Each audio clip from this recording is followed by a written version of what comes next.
किस किस शहर में आपने पत्री जी के साथ ट्रैवल किया है? वाली मेरी सर के साथ अगर ट्रैवल है, एक वैली ऑफ फ्लावर्स की है और एक है इजिप्ट की यात्रा सर के साथ। और जब मैं पिरामिड के एंट्रेंस में आई तो सर ने ना अपनी दोनों बाजुएं खोल दी और मेरे को बहुत गले लगाया अपने, और सर ने कहा वेलकम टू पिरामिड। और पिरामिड में पैर रखते ही ना मुझे ऐसे लगा कि मैं कहीं अपने घर आ गई हूँ। तो सर ने ही मुझे इसकी चीज के लिए तैयार किया है, तो सर का बहुत बहुत दिल से शुक्रिया है, शुक्रिया है, शुक्रिया है।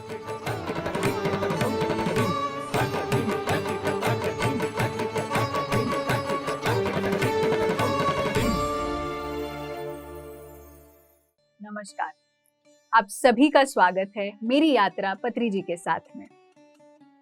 सांस को अपनाएं, ध्यानी बन जाए। ये एक ऐसी चाबी है जो हमारे अंदर के ताले को खोल देती है। ब्रह्मर्षि पत्री जी ने सभी को ये चाबी दी है और योद्धा तैयार किया है, ध्यानी योद्धा।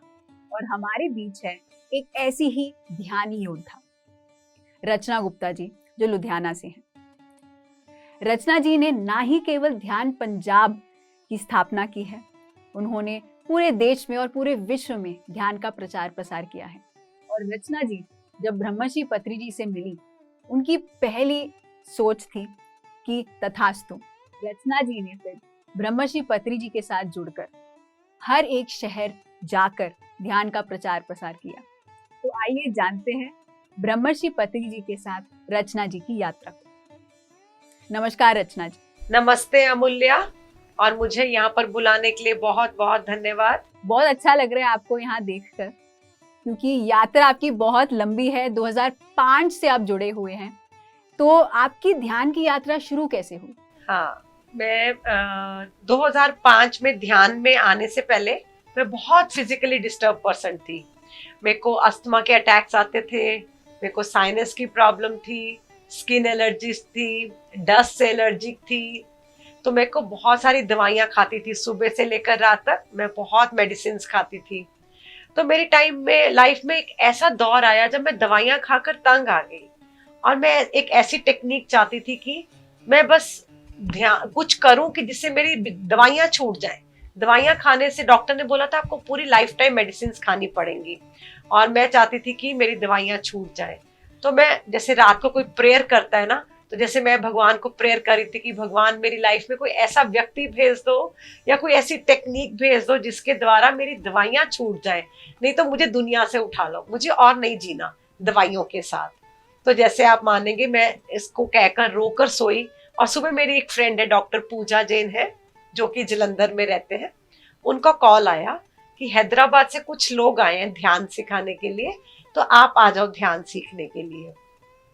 तो मेरे को लगा कि रात को ही मैंने जैसे कि यूनिवर्स को कहा कि मुझे कोई टेक्निक बताओ, या मुझे दुनिया से उठा लो, या मेरी दवाइयाँ से छुटकारा दिला दो, तो कहीं ये उसका जवाब तो नहीं है कहीं।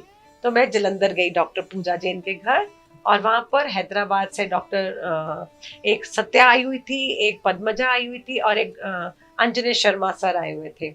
उन्होंने पिरामिड सोसाइटी के बारे में बताया।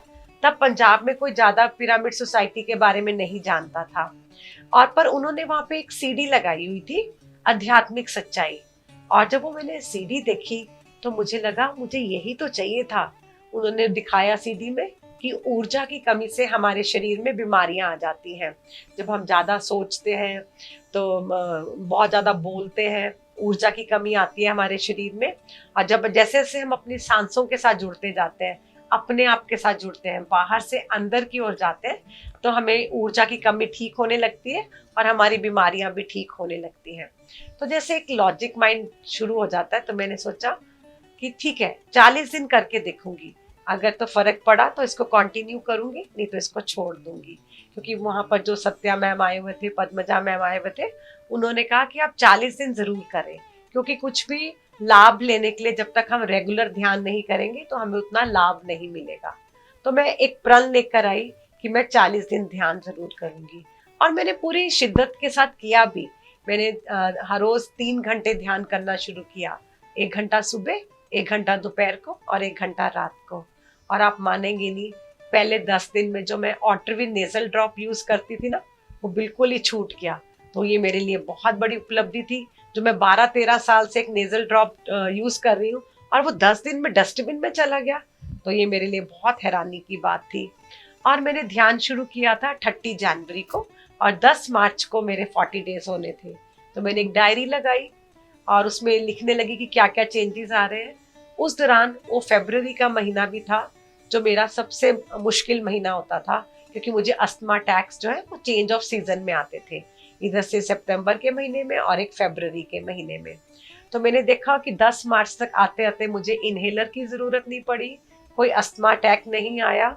तो मेरा ध्यान में जो है एक फेथ, पहले मैंने विश्वास के साथ नहीं किया था, सिर्फ एक ट्रायल लिया था 40 दिन का। फिर तो मेरा विश्वास पैदा हो गया कि नहीं, ध्यान में कुछ तो है, कुछ तो मिरेकल है इसके अंदर, कुछ तो मैजिक है। फिर 40 डेज के बाद मैंने पीछे मुड़कर नहीं देखा।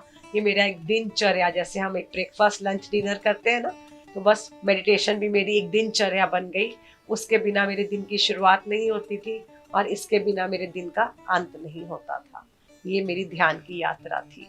आप ध्यान तो कर ही रहे थे, अलग अलग ध्यानियों से आपने ध्यान सीखा, तो आप पत्री जी से कब मिले? जब सत्या पद्मजा मैम ने ध्यान सिखाया, तो पत्री सर के बारे में उन्होंने बहुत सारी बातें बताई कि हमारे जो मित्र हैं, हमारे गुरु हैं, हमने ध्यान अपने गुरु पत्री जी से सीखा है। तो पर मैंने कोई उनकी फोटोग्राफ नहीं देखी थी, पर उनकी बातों से मुझे बहुत उत्सुकता हो रही थी कि मैं भी उनके गुरु को मिलूं।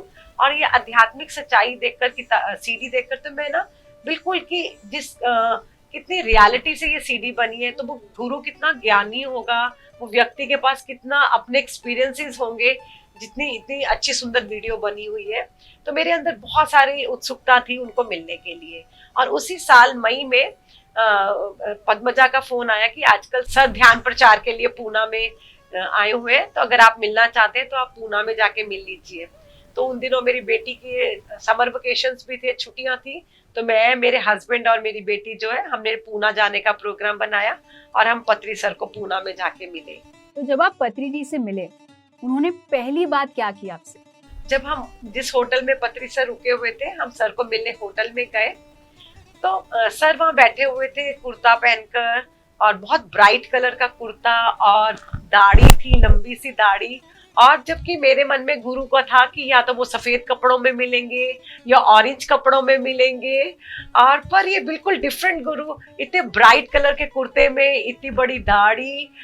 जब मैं उनको फर्स्ट टाइम मिली, तो मेरे हस्बैंड ने ना पत्री सर के पाँव को हाथ लगाया, जैसे कि हमें होता है हम किसी गुरु को मिलने जा रहे हैं तो पाँव को हाथ लगाते हैं। तो पत्री सर बेड से उठे और वो मेरे हस्बैंड के पैरों को हाथ लगाने लग गए, और उनको बोलते, स्वामी जी आप कहाँ से आए हैं? तो और वो मेरे हस्बैंड को जो स्वामी जी बोल रहे, तो हमें बहुत हैरानी हुई। तो मैंने तो फिर पैरों को हाथ नहीं लगाया। जब पत्री सर मेरे हस्बैंड के पैरों को हाथ लगाने लग गए, तो मैं पीछे हट गई। तो सर ने बोला कि आप पैरों को क्यों हाथ लगा रहे हैं, आपके अंदर जो है वही मेरे अंदर है। तो ये चीज भी हमारे लिए बहुत नई बात थी। ये तो गुरु लोग खड़े हो जाते हैं, आपको आशीर्वाद देते हैं कि ठीक है। और ना हम जब पंजाब में रहते ना, गुरु की धारणा मेरे अंदर कुछ और थी। मेरे मन में था कि गुरु वो है जिसके पास आप जाओगे, आपके मन में कौन सी दुनियावी इच्छाएं होती हैं, आप गुरु के जब पाँव को हाथ लगाओगे, गुरु आपके दिल की बात समझ लेंगे और वो आपको आशीर्वाद देंगे, तथास्तु, और आपको वो चीजें मिलने लग जाएंगी, जैसे मटेरियलिस्टिक वर्ल्ड में आप होते हो ज्यादा। पर जब पत्री सर के पास गए, उन्होंने मेरी आंखों में आंखें बहुत झांक कर देखा। तो 1 मिनट के लिए मैं घबरा गई कि वो इतना डीपली मेरी आईज में क्यों देख रहे हैं, पर मैं भी बराबर झांकती रही उनकी आंखों में। तो सर ने बोला कुछ गाकर सुनाइए। तो और उन दिनों मुझे भजन गाने का भी बहुत शौक था, तो मैंने एक सॉन्ग गाकर सुनाया सर को। तो सर ने सॉन्ग गाने के बाद बोला, now Punjab is in safe hands. मुझे नहीं पता उन्होंने, सर ने ये लाइन क्यों बोली, और आंखों में आंखें डालकर फिर बोलते हैं, आप पता है मैं आपकी आंखों में डालकर क्या देख रहा हूँ? मैं ये देख रहा हूँ कि आप मेरी शाखा के पंछी हैं कि नहीं है। तो मैं आंखों में डालकर ही जान लेता हूँ कि ये मेरा पंछी है कि नहीं है। तो वो तब बातें तो मुझे समझ नहीं आई, ये सर की बातें मुझे बहुत लेट समझ आती थी। तो तब हमारा सर के साथ हमने बहुत ट्रैवल किया। सर अहमदनगर गए, शिरडी गए, सर ने जगह जगह पूना जेल में हम सर के साथ गए, जहाँ सर जाते थे डिफरेंट तरह से क्लासेस लेते थे, ध्यान करवाते थे। तो सर के साथ मेरे लिए बहुत नया एक्सपीरियंस था। और हम जहाँ जाते थे ना, सर मुझे बुलाते थे, अपना ध्यान अनुभव शेयर कीजिए। मुझे लगता था अभी तो मेरे को 1-2 महीने हुए ध्यान करते हुए, मैं क्या शेयर करूं, मेरे में बहुत झिझक थी। पर सर कहते थे नहीं, कुछ भी बताइए, माइक हाथ में पकड़ा देते थे। जैसे सर ने मेरा थ्रोट चक्रा खोल दिया, सर ने जहां भी जाते थे आप कुछ बोलिए, आप अपना ध्यान अनुभव बताएं। तो ये सब चीजें भी मेरे लिए नई थी, क्योंकि हमारे मन में एक बिलीफ सिस्टम था कि अगर आप अपने कोई ध्यान के अनुभव बताओगे तो आपको अनुभव आने बंद हो जाएंगे। मैंने कहा सर, क्योंकि हमारे जो गुरु है वो कहते हैं कि अपने अनुभव बताने से अनुभव आने बंद हो जाते हैं। सर ने ना बोला ऐसा कुछ नहीं होता, जो हम बांटेंगे वो चीजें 10 गुना होकर हमारी लाइफ में वापस आती है। आप प्यार बांटोगे, आपको प्यार मिलेगा। आप अपने ध्यान अनुभव दूसरों से शेयर करोगे, दूसरों को उससे प्रेरणा मिलेगी, मोटिवेशन मिलेगी, तो आपके जीवन में और प्रेरणा आएगी। तो हमें एक जोत से अनेक जोत जगानी है, तो अपने अनुभव हमें सबको बांटने भी होंगे और दूसरों के अनुभव सुनने भी होंगे। तो ये भी मेरे लिए बहुत नया अनुभव था। क्या अद्भुत इम्पैक्ट छोड़ा है पत्री जी ने आपके जीवन में। तो जैसे आपने पहली बार ध्यान करना शुरू किया, फिर बार बार आपने ध्यान करना कंटिन्यू किया, ध्यान का प्रचार प्रसार करना ये आपके अंदर कैसे आया?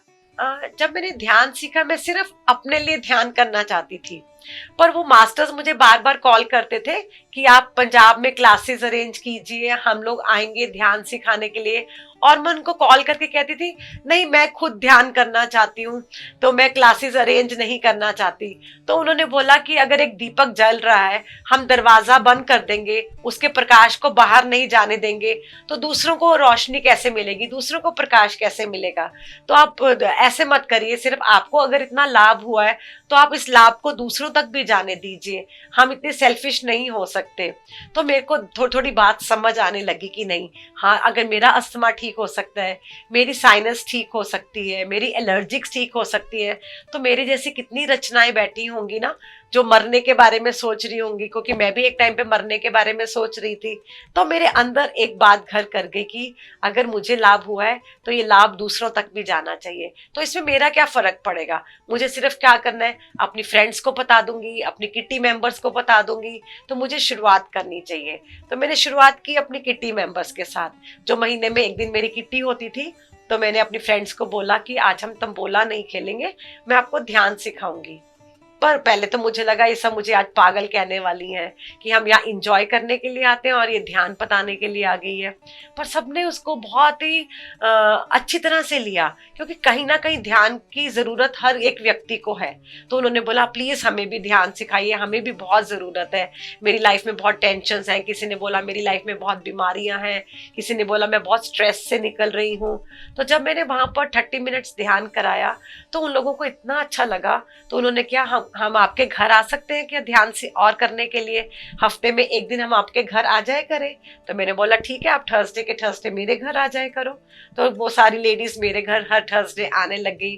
फिर हमने एक रूम को पिरामिड रूम में कन्वर्ट किया और हर थर्सडे को मेरे घर। कैसे शुरुआत होगी मेरे को खुद भी हैरानी हो रही है। किट्टी पार्टी से स्टार्ट किया था और कैसे मेरे घर में ही ध्यान का कक्ष बन गया। ध्यान का प्रचार प्रसार करना आसान लगने लगा जब आपने अपने से शुरू किया, अपने घर से शुरू किया। बिल्कुल बिल्कुल, लगा कि पहले मुझे लगा मेरे पास तो कोई अनुभव नहीं है, मैं लोगों को कैसे ध्यान कराऊंगी, लोग कैसे मोटिवेट होंगे। पर जब आप कदम रखते हैं ना, आप रचना नहीं रहते हैं। मैंने देखा कि अपने आप नेचर आपको टेक ओवर कर लेती है, कुदरत कर लेती है। आप जो एक रचना की आइडेंटिटी लेकर घूमते हो, एक आपकी ईगो बॉडी शांत हो जाती है उस टाइम पे। अपने आप मास्टर्स ने जो करवाना होता है, जिस तक ध्यान पहुंचाना होता है, वो अपने आप आपके माध्यम से, बस आप एक चैनल हो, वो अपने आप अपना कार्य करते हैं। तो ये मैंने तो यही देखा है। तो जैसे आपने ध्यान का प्रचार प्रसार करना शुरू किया, तो आपकी पहली ध्यान कक्षा कौन सी थी? सबसे बड़ा प्रोग्राम हमने पत्री सर के लिए ही रखा। पत्री सर ने बोला कि मैं आ रहा हूँ। 2006 में जून में सर आए थे पहली बारी पंजाब में।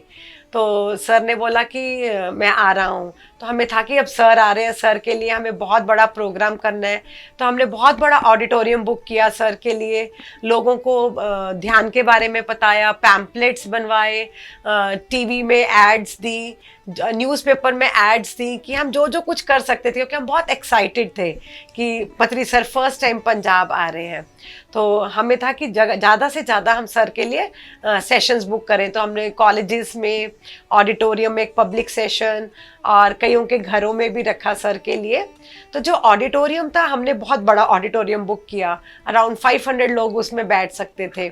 तो पर जब हम वेट करते रहे कि बहुत सारे लोग आएंगे, तो सिर्फ अराउंड 40-45 लोग ही आए।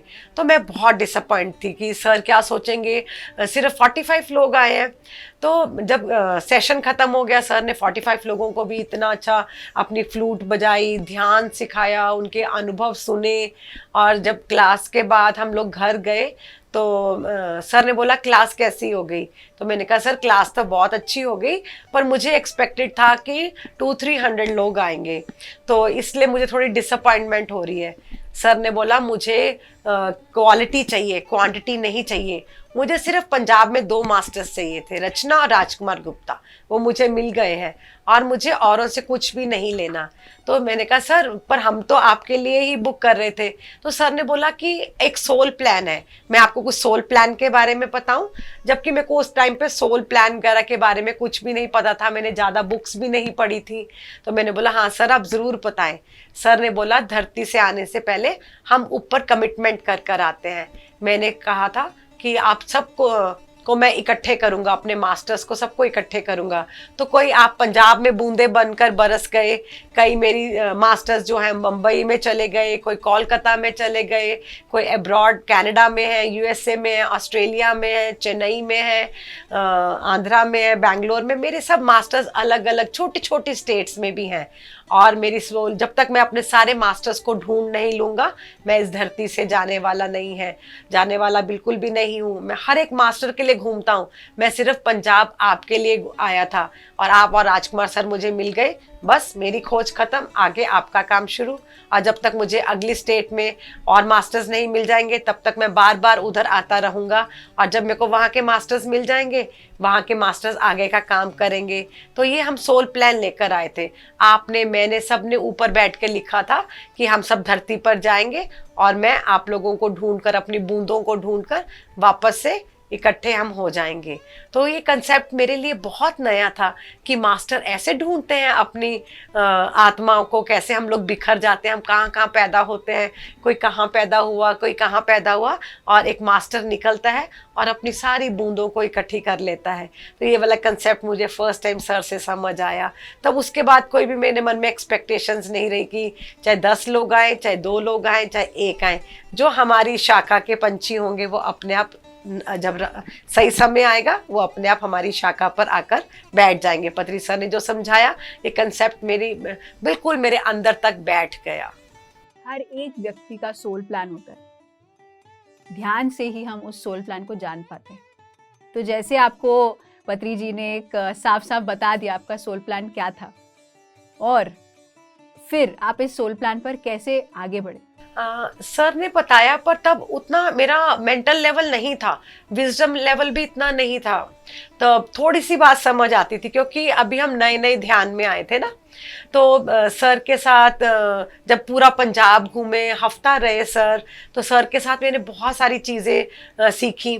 और उसके बाद ना ज़्यादा मेरा ट्रांसफॉर्मेशन आई, तब ना ध्यान यज्ञम होता था दिसंबर के महीने में, अलग अलग जगह में होता था। तो 2006 में था वहाँ पर शिरडी में। तो पत्री सर ने बोला कि इस बारी आपको शिरडी में आना है ध्यान यज्ञम के लिए। तब 7 डेज का ध्यान यज्ञम होता था, 25 से लेकर 31 दिसंबर तक होता था। तो मैं, मेरे हस्बैंड, हम गए शिरडी महायज्ञम, महाचक्रम बोलते थे उस टाइम पे। तो हमने पहला ध्यान यज्ञम अटेंड किया था। तो जब हमने ध्यान यज्ञम अटेंड किया, तो सर ने मुझे स्टेज पर बुलाया और अपने साथ ध्यान करने के लिए बिठाया। तो जब मैं फर्स्ट टाइम एक्सपीरियंस था कि मैं सर के साथ स्टेज पर बैठकर, जबकि इतने लोग थे ध्यान यज्ञम में, अराउंड 30-40,000 लोग आए हुए थे शिरडी ध्यान यज्ञम में। और जब मैं सर के साथ बैठकर ध्यान कर रही थी, मुझे बहुत सारी हीट का अनुभव हुआ। इतनी हीट की मैं इसे बर्दाश्त नहीं हो रहा था। पर मैं उठ भी नहीं सकती थी स्टेज से। तो मैंने आंखें बंद करके मन ही मन कहा, पत्री सर अगर आप मुझे स्टेज पर बिठाना चाहते हो तो प्लीज़, मेरे को ये हीट बेयर नहीं हो रही है। तो जैसे ही मैंने ये डाला तो मैं एक ट्रांस में चली गई, मेरी आंखें बंद हो गई और मैं ध्यान में गहरे उतरना शुरू हो गया। और मैं ध्यान में क्या देख रही हूँ, वो मेरा फर्स्ट थर्ड आई विजन था, जो मैंने सर के साथ स्टेज पर बैठकर देखा कि मैं सर के साथ ध्यान कर रही हूँ। तो बहुत सारे कुछ लोग आ रहे हैं, जो लोग ध्यान कर रहे हैं उनके ऊपर से, उनके आगे से ना कुछ लोग चलकर आगे आगे आई जा रहे हैं। तो सर उनको पूछ रहे हैं कि आप कौन हो, और कुछ लोगों को मैं पहचान पा रही हूँ कि ये मेरे दादाजी हैं, ये मेरी दादी जी हैं, ये मेरे फादर इन लॉ हैं, ये मेरी मदर इन लॉ, जो कि इस दुनिया में नहीं है। वो वाली सोल्स आ रही थी, पत्री सर के पैरों को हाथ लगा रही थी, फिर बाद में मेरे पैरों को हाथ लगा रही थी और स्टार बनकर ऊपर आसमान में जाई जा रहे थे। तो और वो पत्री सर को बता रहे कि आज आपके साथ हमारे घर की बेटी बैठकर ध्यान कर रही है, तो आज हमारी कितनी कूलें तर गई। हम सोचते थे बेटा होगा, बेटा होता है तो वो हमारे लिए कोई भागवत कथा रखेगा, तो शायद तभी हम कूलें हमारी तरती हैं। हमारे मन में बहुत सारे बिलीफ सिस्टम थे। जब हमारे घर, ये मेरे दादाजी बता रहे थे कि जब हमारे घर बेटी पैदा हुई हम बहुत रोए, क्योंकि हम एक बेटे की वेट कर रहे थे कि हमारे घर एक बेटा पैदा होगा। तो और आज यही बेटी आपके साथ बैठकर ध्यान कर रही है, और हम जो अर्थ बाउंड सोल्स थी, आज हम यहाँ से निकलकर आसमान की ओर जा रहे हैं। तो आज हम अपनी इस बेटी के चरणों का स्पर्श करने के लिए आए हैं। और पत्री सर को भी चरण स्पर्श करके वो स्टार बन के आसमान में उड़ी जा रहे थे। तो जब ये मैं सारा कुछ देख रही हूँ अपने ध्यान में, तो जब मैं ध्यान से उठी मुझे विश्वास नहीं हुआ कि ये मैंने क्या देखा है, क्या मैंने कोई सपना देखा है। तो जब हम ध्यान से उठे, पत्री सर ने मेरी आंखों में आंखें डालकर पूछा, आपका क्या अनुभव है, आपने क्या देखा। तो पर मैं उस स्थिति में नहीं थी कि मैं सर को बता सकूं कि मैंने क्या देखा। मैंने बोला सर कि अभी मैं बोल नहीं पा रही, मैं आपको बाद में बताऊंगी। तो उसके बाद वहां पर रहकर मैं वापस आ गई, और सर ने बोला कि मैं मार्च में दोबारा से पंजाब आ रहा हूँ। तो हमने मार्च में भी एक विमेंस डे था, 8 मार्च को सर के लिए एक बहुत बड़ा हमने प्रोग्राम रखा एक इनर व्हील क्लब में। तो वहाँ क्लब में जब हम पहुंचे तो पत्री सर ने बोला आप अपने शिरडी वाला ध्यान अनुभव शेयर कीजिए। और तब तक तो मैं याद भी नहीं था कि शिरडी वाला, मैंने किसी के साथ शेयर भी नहीं किया था। मुझे लगा कि कहीं ये मेरा क्या देखा मैंने, कहीं किसी को बताऊंगी वो पूछेंगे शायद अपने आप को एक ईगो बॉडी जैसे कि अपनी शायद तारीफ करने के लिए ये बता रही है। तो मैंने किसी से अपना अनुभव शेयर भी नहीं किया। और विमेंस डे को पत्री सर ने मुझे बोला कि आप अपना शिरडी वाला ध्यान अनुभव शेयर कीजिए। तो मैं 2 मिनट सर की आंखों में देखती रह गई कि सर को पता है कि शिरडी में मेरे साथ क्या हुआ था, क्या अनुभव आया था। और विमेंस डे को सर ने मेरे से वो शेयर किया कि आपको प्राउड होना चाहिए अपने विमेन होने पे, क्योंकि मैं कहीं ना कहीं अंदर सोचती थी मेरे को भगवान ने बेटा क्यों नहीं बनाया, मुझे लड़का बनाकर क्यों नहीं पैदा किया। मैं लड़की होने पर ना बहुत, जैसे कि हम 3 सिस्टर्स हैं, तो मैं अपने आप को बहुत सोचती थी कि मैं बेटा क्यों नहीं बनकर आई अपने पेरेंट्स की लाइफ में। वो एक बेटा एक्सपेक्ट कर रहे थे, तो उसके लिए मेरे अंदर बहुत सारे कॉम्प्लेक्सेस थे अंदर। तो विमेंस डे में पत्री सर ने कहा अपना अनुभव शेयर कीजिए, तो वो मेरे लिए बहुत प्राउड मोमेंट था। तो सर कैसे आपके अंदर की चीजें जान लेते हैं कि क्या अब चीजें रिलीज करने का टाइम आ गया। आपने जो अंदर अपने कॉम्प्लेक्सेस रखे हुए हैं, आपने अंदर अपने आप को छोटा समझा हुआ है, तो वो चीजें राइट मोमेंट पे राइट समय पर कैसे निकालते हैं, वो एक मैंने मास्टर से जाना। उस समय मेरे को लगा कि सर एक जो साधारण व्यक्ति दिखते हैं हमें, साधारण नहीं है, वो आपके अंदर की एक एक बात को जानते हैं, और वो कब समय पे आपकी वो चीज़ अंदर से निकाल देते हैं। और उस दिन से मुझे अपने विमेन होने पे बहुत प्राउड फील हुआ। विमेंस डे पे मैंने बहुत प्राउडली अपना एक्सपीरियंस शेयर किया, और बाद में मैं सर के गले लगकर बहुत रोई, सर आपने कैसे जाना ये मेरा अनुभव। और आज भी मैं आपसे बात कर रही हूँ, मेरे को वो इमोशंस और वो फीलिंग अभी भी आज भी आ रही है, और मेरे को अपने आप पर बहुत प्राउड है कि आई एम ए विमेन। जैसे ध्यान प्रचार करने के लिए उस समय में तो जूम ये सब कुछ था ही नहीं, आपको बाहर जाके ध्यान का प्रचार प्रसार करना पड़ा। तो जैसे आप एक जॉइंट फैमिली में हो, तो आपने कैसे किया? कि आपको अंदर कुछ डाउट रहता था कि ये करूँगी कैसे मैं? हाँ अमूल्य, मुझे बहुत डाउट रहता था। मुझे लगता था मेरे फैमिली मेंबर्स क्या बोलेंगे, अपने घर का काम छोड़कर ये बाहर ध्यान सिखाने जा रही है। जैसे सिर्फ अपने अंदर ही डाउट्स चलते रहते थे, अपने ही क्वेश्चंस होते थे, अपने ही आंसर्स होते थे। तो मैंने पत्री सर को एक बारी पूछा उनको जब कि सर मैं कैसे करूँगी, आप कहते हैं कि मेरे को बाहर जाना चाहिए, दूसरी स्टेट्स में भी ध्यान सिखाना चाहिए, कितने लोग आपकी बाहर वेट कर रहे हैं। तो मैं परिवार को कैसे, सर ने बोला कि आपको सिर्फ श्री कृष्णा की तरह एक संकल्प लेना है कि मुझे ये करना है, मुझे ध्यान प्रचार करना है। वो शक्ति भी आपके पास अपने आप आ जाएगी और आपको एक कदम रखना है बाहर कि आप कर कर देखिए, सारी कायनात आपको मदद करने के लिए तैयार हो जाएगी। तो मैंने ऐसा ही किया। तो मैंने एक संकल्प लिया कि हाँ मैं ध्यान प्रचार करना चाहती हूँ। मेरी जैसी कितनी गृहिणियाँ बैठी हुई हैं, मुझे लेडीज़ को ध्यान सिखाकर बहुत अच्छा लगता है, क्योंकि मुझे उनमें कहीं ना कहीं मैं बेचारा, जो मैं तब बेचारी थी, वो दिखाई देता है कि वो बीमारियों से ग्रस्त है, स्ट्रेस से ग्रस्त है, कॉम्प्लेक्सेस से ग्रस्त है। तो जब मुझे लगा कि मुझे ध्यान सिखाना है और मैंने अपनी फैमिली वालों से बात की कि मैं ध्यान सिखाना चाहती हूँ, तो सबने बहुत सपोर्ट किया कि ठीक है आप जहाँ जाना चाहते हैं जाए, हम आपकी बेटी को देख लेंगे। मेरे हस्बैंड ने बहुत सपोर्ट किया, तू जहाँ जाना चाहती है मैं ऑफिस के बातें को ले जाऊँगा। वो हमेशा मेरे साथ रहते थे, फैक्ट्री में अपना काम ख़त्म करके मेरे को ले जाते थे क्लासेस करने के लिए। इससे मेरी फ्रेंड्स ने भी मुझे बहुत सपोर्ट किया। तो मेरे फैमिली मेम्बर्स का बहुत बड़ा सपोर्ट रहा इसमें। और मेरे को तो पहले डाउट था कि कैसे होगा, पर नहीं, मेरे हर एक फैमिली मेंबर ने मेरा बहुत सपोर्ट किया, क्योंकि वो खुद भी सब ध्यान करने लग गए थे। और ध्यान करने से मेरे सारे फैमिली मेंबर्स ने ना काफ़ी हद तक जो हमारे मेरे हस्बैंड के बड़े ब्रदर भी हैं, उन्होंने भी अपनी पास्ट लाइफ देखी थी कि इस लाइफ टाइम में उनका आने का पर्पस क्या है। तो मेरे बच्चों ने भी अपनी पास्ट लाइफ देख ली थी ध्यान के माध्यम से। तो सब एकजुट होकर प्रयास कर रहे थे कि हम ध्यान प्रचार को पूरे पंजाब में कैसे फैलाएं। तो सबका सपोर्ट मुझे मिल रहा था। तो मेरा तो काम इतना आसानी से हो रहा था कि मुझे पता भी नहीं चला कि कैसे हो गया। तो इसके लिए मैं अपना बहुत ज़्यादा ग्रैटिट्यूड अपनी फैमिली को देना चाहूँगी, उनके सहयोग के लिए, उनके सपोर्ट के लिए। तो जैसे बहुत बार पत्री जी आपके घर आते थे, तो आपने जो सोचा और जो देखा उसमें क्या कोई फर्क था? बिल्कुल भी नहीं। जो सर बोलते थे वो करते भी थे। मैंने कभी नहीं देखा कि सर बोलते कुछ और है या लोगों को कुछ और सिखाते हैं। और हमें तो बहुत पास से देखा है सर को, क्योंकि जब हफ्ता हफ्ता वो हमारे घर ही रुकते थे, तो सुबह उठते थे तो किचन में घुस जाते थे, खाना बनाते थे। और वो कहते थे कि जो भी काम करो 100% उसमें ही रहो। खाना बनाना भी एक कला है। हाउसवाइफ को कभी भी अपने आप को छोटा नहीं समझना चाहिए। कोई घर पे अगर कोई एक स्वीपर है, उसको भी अपने आप को कभी छोटा नहीं समझना चाहिए, क्योंकि हर एक काम यूनिक है अपने आप में। तो सर के साथ कभी भी ऐसा नहीं लगा कि सर के बोलने और करने में कोई फर्क है। सर हमेशा जो बोलते थे वो बिल्कुल लाइव एग्जाम्पल थे। सर के पास कभी भी जेब में पैसे नहीं होते थे, सर के पास कभी कोई मोबाइल नहीं था। सर बिल्कुल जैसे एक आम व्यक्ति होता है ना, तो वैसे के वैसे थे। तो सर से हमने बहुत कुछ सीखा है कि बिल्कुल मटेरियलिस्टिक नहीं है। सर का फोकस सारा दिन ध्यान प्रचार में रहता था, लोगों को कैसे ध्यान पहुंचाया जाए, उसके लिए हम क्या क्या कार्य कर सकते हैं, सर उसके लिए हमें बताते रहते थे।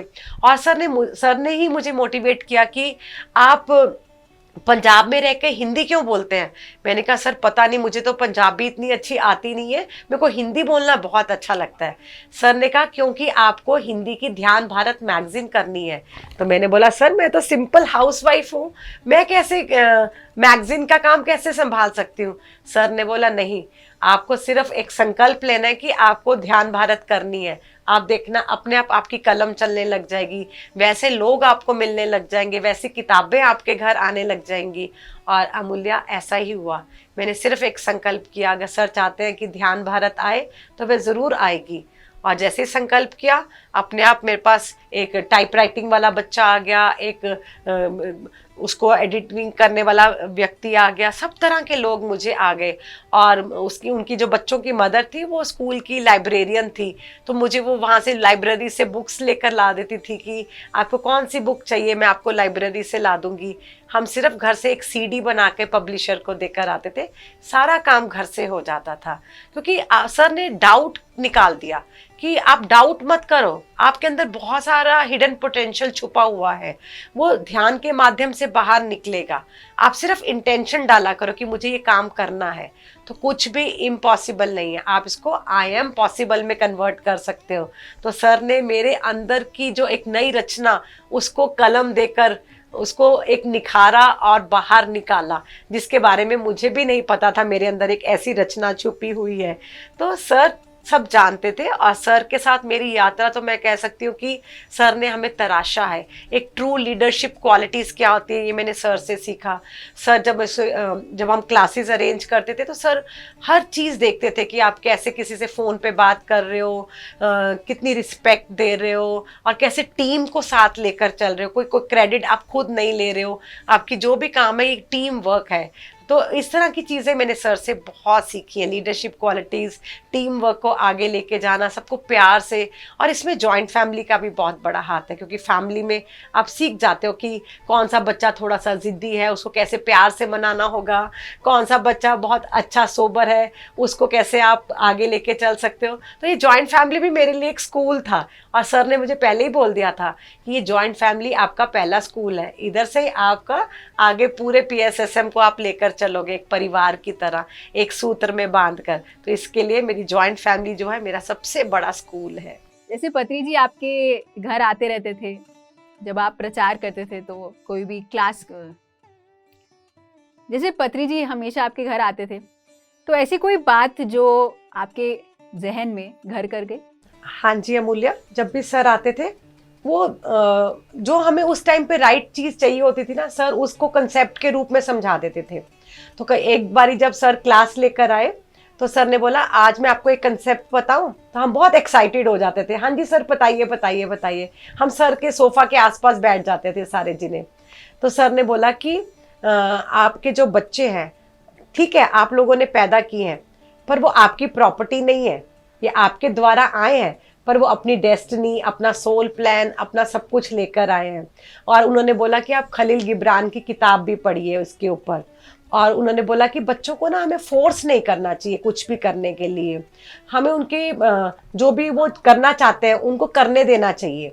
आप उनको अच्छा अच्छा खाना बनाकर खिलाइए, उनको अच्छा एनवायरनमेंट दीजिए, और उनको एक अच्छा प्लेटफॉर्म दीजिए, पर वो जो करना चाहते हैं वो करें। तो फिर मैंने नोट किया कि मैं चाहती थी कहीं ना कहीं मेरा बेटा, जो सेकंड वाला बेटा है, वो डॉक्टर बने, और जो बेटी है वो आर्टिस्ट बनना चाहती थी, पर उसको कहती थी तू क्या पेंटिंग करती रहती है, तू पढ़ती नहीं है।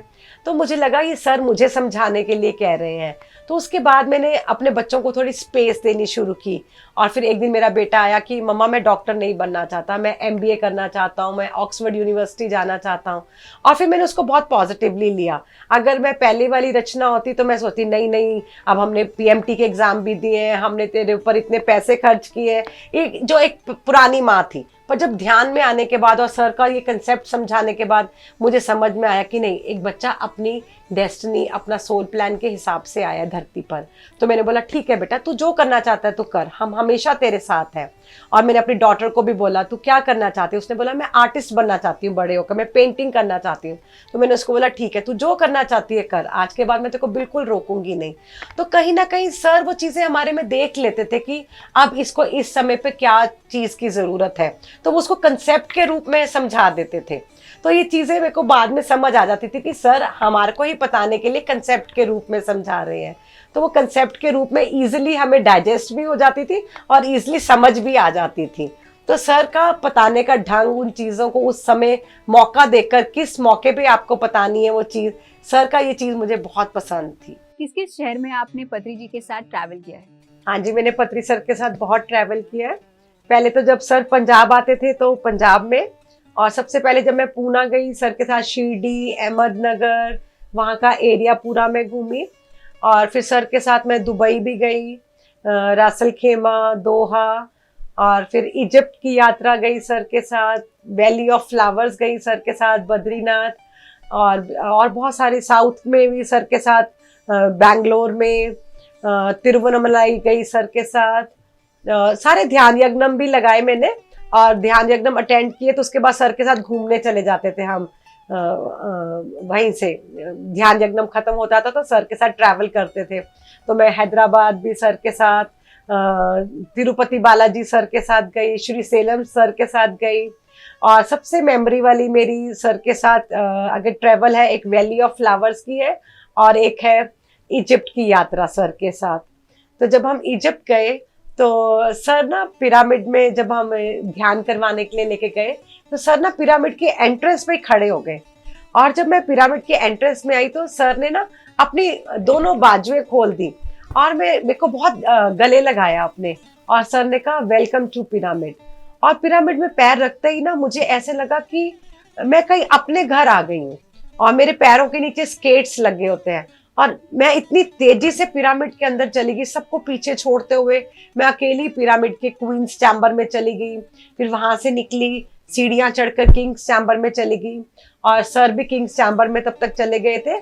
सर ने वहां फ्लूट बजाया और हम सबको ध्यान करवाया, 1 घंटा किंग्स चैम्बर में हमें ध्यान करवाया। और जब ध्यान करवा रहे थे ना सर, तो मुझे ना अपनी बहुत सारी पास्ट लाइफ्स दिखनी शुरू होगी पिरामिड के अंदर बैठकर, और मुझे लगा मैं कहीं ना कहीं इसी पिरामिड में हूँ।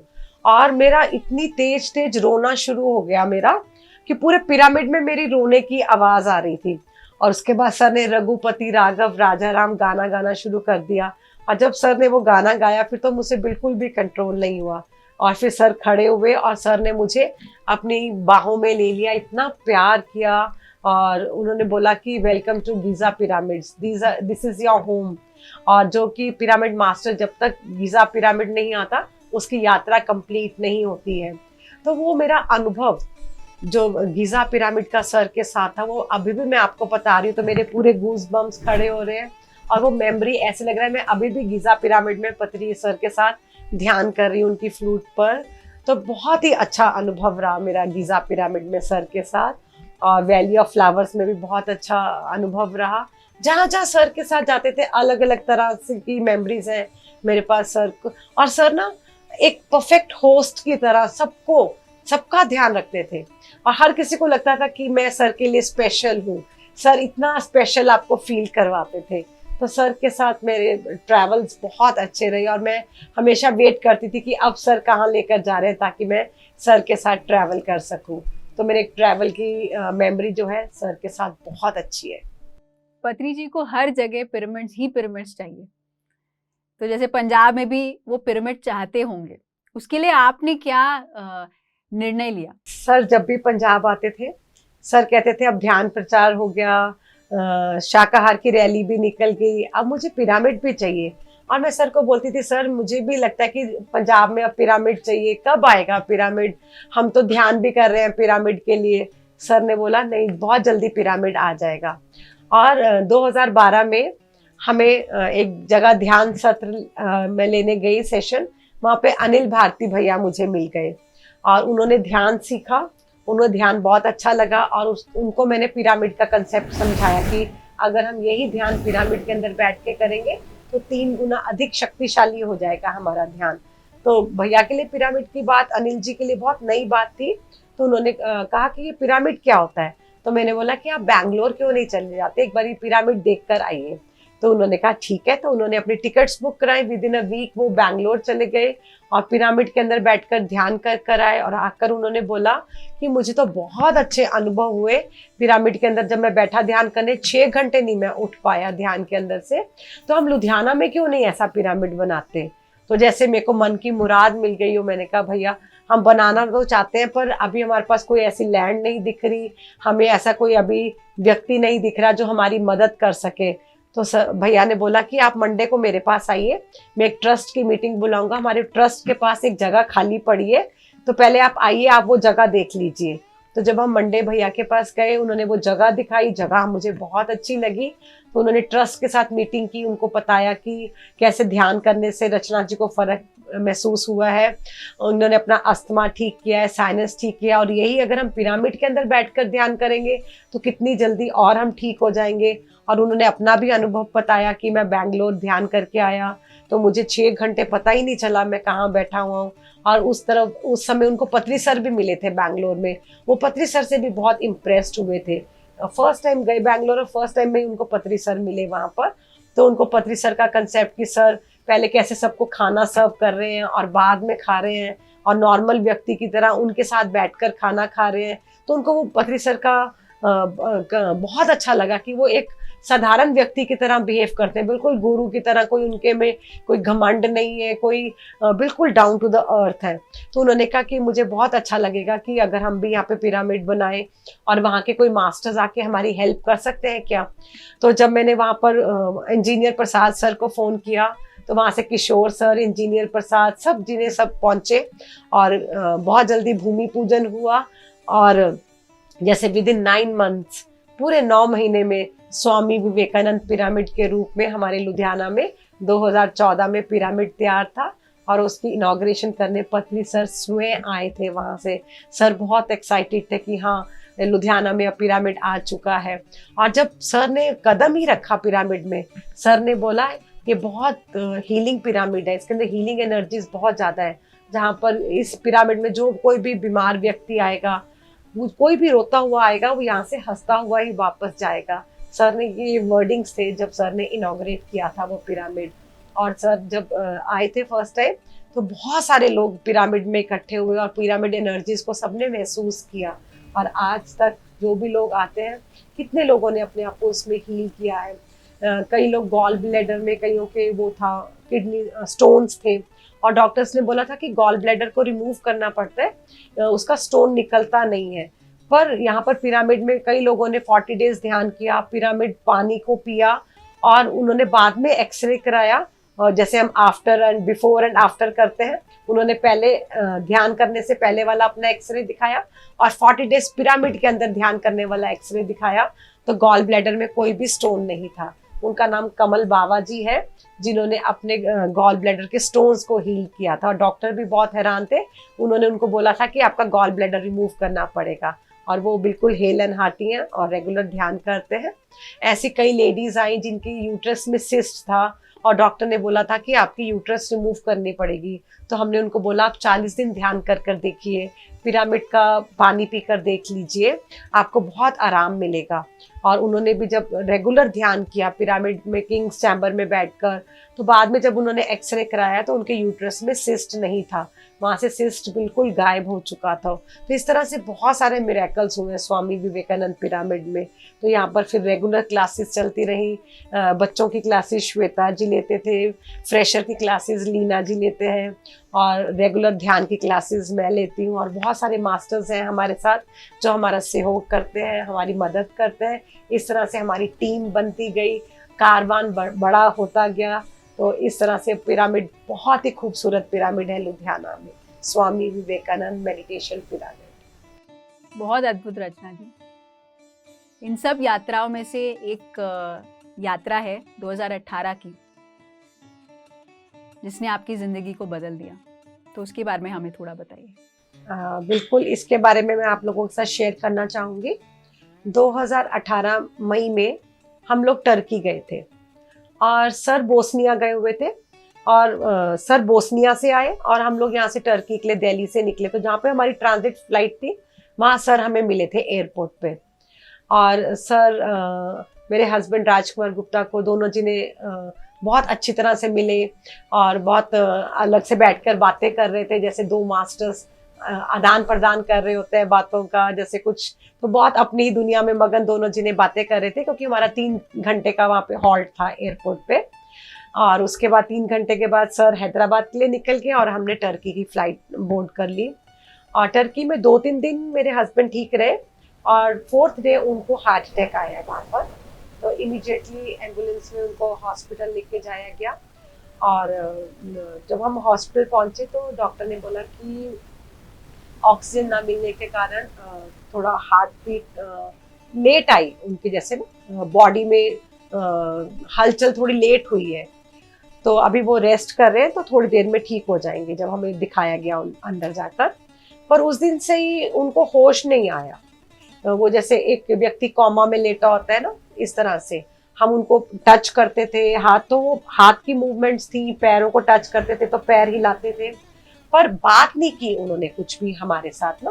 तो शांति थी फेस पे भी, बहुत कामनेस थी, जैसे कि एक मास्टर अपनी इनर जर्नी पे होता है। मुझे लगता था कि वो अपनी इनर जर्नी पे हैं। जब उठेंगे तो अपने पूरा बताएंगे कि कहाँ कहाँ घूम के आए हैं, क्या क्या देखा उन्होंने अपना। तो सर का उन दिनों, पत्री सर का हैदराबाद से तकरीबन हर रोज फोन आता था और मैं उनको बताती रहती थी, सर आज राजकुमार सर की ये हालत है। तो कई बार बीइंग अ वाइफ में बहुत विचलित भी हो जाती थी, तो कई बार मैं रोने भी लग जाती थी, सर प्लीज इनको ठीक कर दीजिए। जैसे कि हम एक कई बार घबराहट में बोलते हैं, तो सर बोलते थे मैंने आपको इतने सालों में क्या सिखाया, आपने क्या सीखा मेरे से।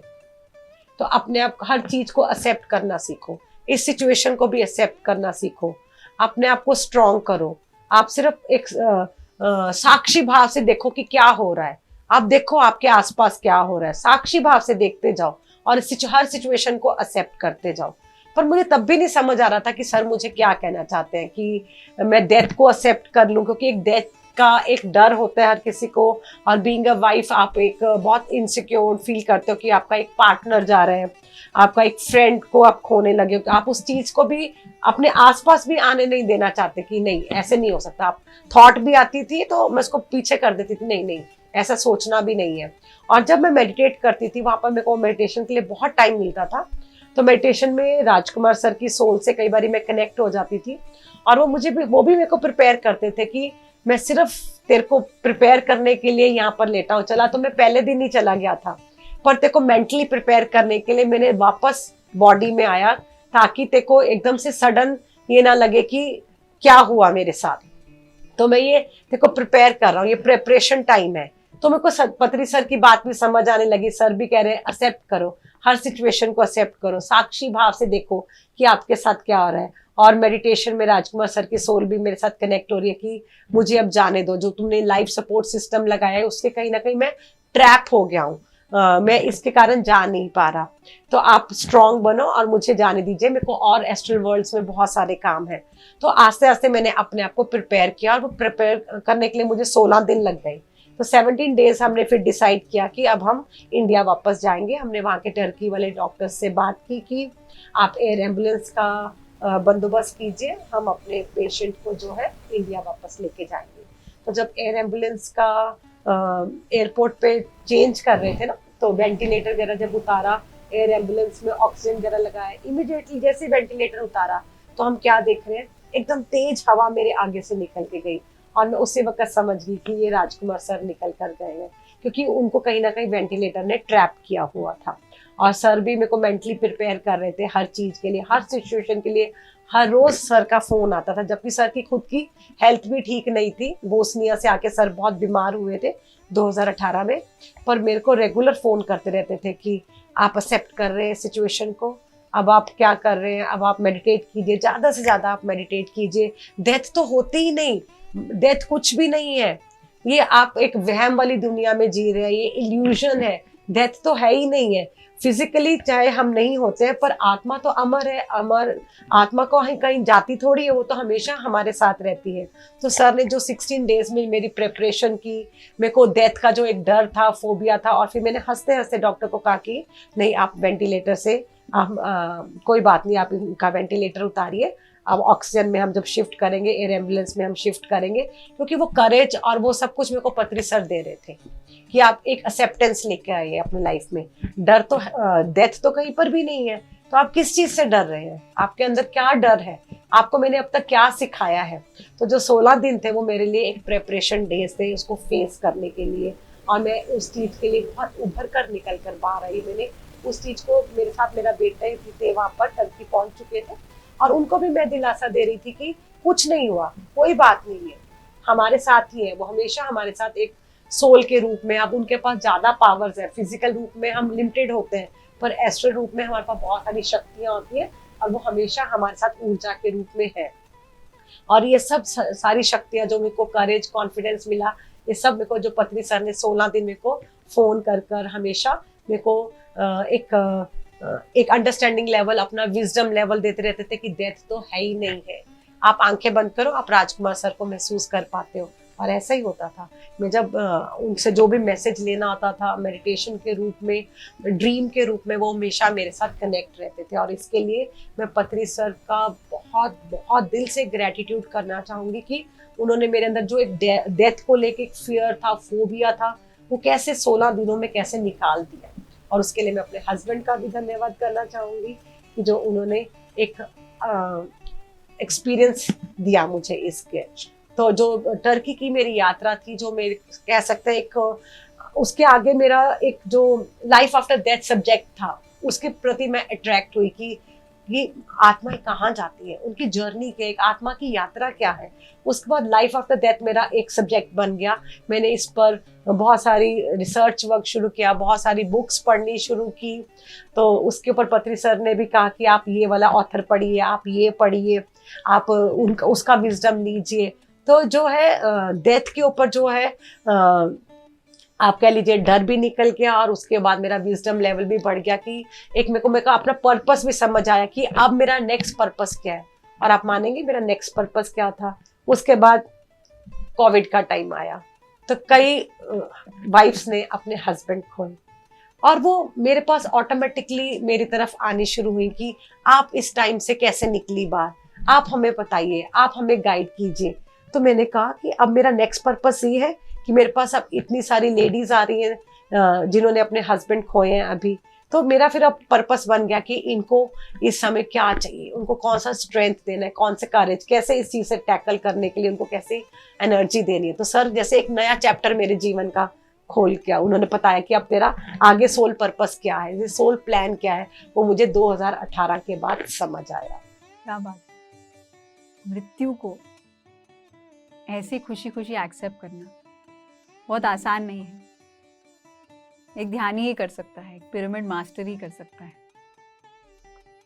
तो आगे जैसे कोविड के समय में आपने प्रचार किया इस मृत्यु को, ये अनंत सत्य को आपने प्रसार किया, तो इसके बारे में थोड़ा बताइए। कैसे आपने कोविड में पत्री जी के साथ जो जूम के माध्यम से अपने कैसे प्रचार कंटिन्यू किया? जब कोविड आया, सब कुछ बंद हो गया, सब लोग घर में कैद हो गए, और तब आया जूम का ज़माना। और सर ने इसके लिए प्रेपरेशन पहले से ही कर दी थी। सर ने कहा था मुझे स्टूडियो चाहिए, मुझे चैनल्स चाहिए हर जगह, मुझे डिजिटल इंडिया चाहिए। तो सर ने सबको कहना शुरू कर दिया था पहले ही, स्टूडियोज़ के लिए, चैनल्स के लिए। तो हमारा भी पीएमसी पंजाब आ चुका था, हमारा स्टूडियो भी बन चुका था। और फिर सबसे पहले जूम के माध्यम से जब पता लगा कि जूम से कोलकाता वालों ने क्लासेस लेनी शुरू की, रोज रायपुर से उन्होंने शुरू की, फिर हमने भी पंजाब में अपना एक जूम लिया और सर को भी उसमें इनवाइट किया, सेशंस लेने शुरू किए, फेसबुक पर भी ध्यान सिखाना शुरू किया लोगों को। और वो एक नई जर्नी शुरू होगी कि घर पर भी हम बैठे हैं और उस पीरियड को भी हम इंजॉय कर रहे हैं। वो टाइम भी बहुत इंजॉयबल था, हमें एक दिन भी नहीं लगा कि हम घर पे कैद हो गए हैं। अब तो लगा ये तो अच्छा है, पहले हमें फ्लाइट्स लेनी पड़ती थी, टिकट्स बुक करनी पड़ती थी, और फिर भी हम थोड़े लोगों को टच कर पाते थे। हम जूम के माध्यम से, जैसे दिन में हम पंजाब में हैं, रात को हम मुंबई में बैठे हैं, और शाम को हम कोलकाता की क्लास ले रहे हैं। दिन में हम हर डिफरेंट स्टेट्स में जाकर क्लासेस ले रहे हैं, सिर्फ उंगली से एक बटन दबाना है। तो कई बार सर से हमारी बात होती थी, सर को कहती थी सर, जैसे कि ऋषि मुनि नहीं करते थे पिछले, जब हमारी जमानों की हम बातें सुनते हैं कि वो आंखें बंद करते थे, टेलीपैथी से किसी के साथ कनेक्ट हो जाते थे, और वो अपने आप को कहीं पर भी जाना है तो वो पहाड़ पर पहुंच जाते थे। ऐसी जूम हमें लेकर आ गया। दिन में हम पंजाब में होते हैं, दोपहर को हम कोलकाता में होते हैं, रात को हम कनाडा भी पहुंच जाते हैं। इस तरह से बस उंगली दबाते हैं और हम दूसरे स्टेशन में पहुंच जाते हैं। तो सर बहुत हंसे, कहते हाँ देखिए ना हम लोग कितने अपग्रेड हो गए हैं, हमें सीखते रहना चाहिए, हमें अभी गैजेट्स को सीखना है, इनके माध्यम से अपने आप को अपग्रेड करना है। तो हमने बहुत सारे जूम सेशंस लिए, और जो मास्टर्स भी इनवाइट करते थे, कोई मुंबई वाले, कोलकाता वाले, कनाडा वाले, यूएसए के, कहाँ जहाँ से भी इनविटेशन आता था, हम लोग वहां पर जाकर जूम क्लासेस लेने शुरू कर देते थे।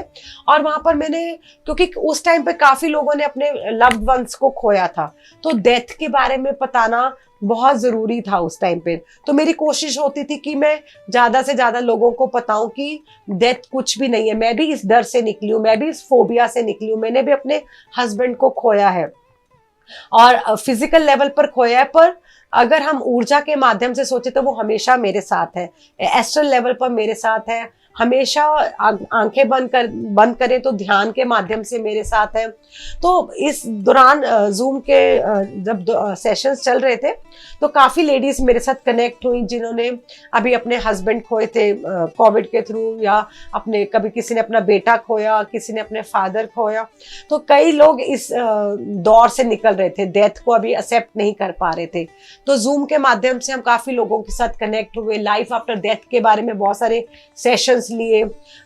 खुर्शीद भावनगरी की जो किताब है law of the spirit world, और इको बोडीन की जो किताब है इकोस ऑफ द सोल, और बहुत सारी सुंदर सुंदर किताबें, after life of Billy Fingers, इस तरह की बहुत सारी किताबों के माध्यम से लोगों को बताया कि डेथ जो है कुछ भी नहीं है, ये सिर्फ एक भ्रम है, एक फिजिकल वर्ल्ड में है, पर जो अगर हम ये इससे भी हम बियॉन्ड है, हमारी आत्मा जो है वो अमर है। तो इस तरह की चीजें बहुत सारी निकल कर आई, और बुक्स के माध्यम से हमने बहुत सारा विजडम शेयर किया और बहुत सारे सेशंस लिए लाइफ आफ्टर डेथ पर।